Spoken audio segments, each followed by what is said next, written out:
Okay. Mr. Chairman. Council Bergman, for a second I time. just want to wrap up. I didn't use my second 5 minutes. I don't think I finished my first, but I don't need all of that. I just want to wrap up with a few comments. I want to reiterate my motion, which is, I think, consistent with what Councilor Rosen just said. Going forward, I'm just going to say for myself, I hope my colleagues agree, I personally will never vote for an item that requires us to opt in or opt out unless and until I have a report from whoever I need to have a report from, and it could be more than one department, and it certainly includes the city solicitor, on what happens if we decide that we didn't take the right course of action and we need to rescind, pause, whatever word you want to use. Unless and until I have that information in front of me, I will be an abstain, and I will be difficult about it, because it's not fair to any of us to be put in that position. And it's an automatic. We should know if we're voting for something, what if it turns out not to be a good idea? Some people in the audience think that, we have a gift beyond the average human being, that every time we vote for something, it has to be the right decision. I'm going to admit, I'm not going to speak for anyone else, I've made a couple bad decisions in my time on the council. And I'd like to know, when I make those bad decisions, that they can be undone, or at least have the information before I take those decisions. Now, thankfully, the vast majority of the decisions have been correct. But let me also say something else, and I don't have to ask either of the department heads that are in front of me. It's something I know intuitively.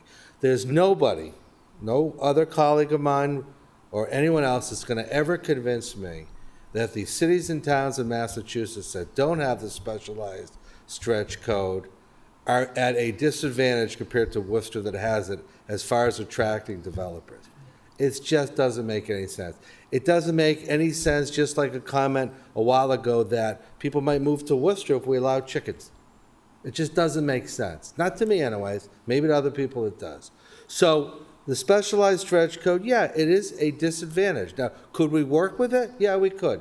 But did that pause need to happen? It did, but it can't. And again, I don't want to go backwards. But what I want to do is reiterate that motion should be voted on, and going forward, we have to have clear information on what the ramifications are if we vote to opt in or opt out of something, and how we can undo it. Because yes, circumstances change. Let me just add one last thing, and that is that, and it was alluded to by Mr. Dunn, things are often phrased in ways that people want people to hear based on the outcome they want to have happen. I'm going to be extra vigilant, particularly when it comes to a couple departments, not every department in the city, when the information is presented to me by what I perceive as to be people that might be more activists than policymakers.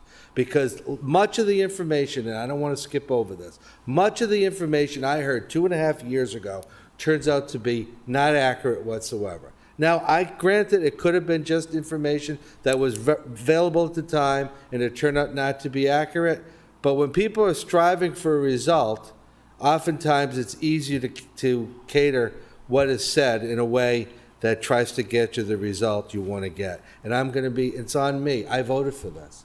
Now we're stuck with something for the next year and a half that none of us, or I don't believe, I shouldn't say none of us, I don't believe benefits anyone, because if our goal is to develop more units, that is going to be impeded by the specialized stretch code.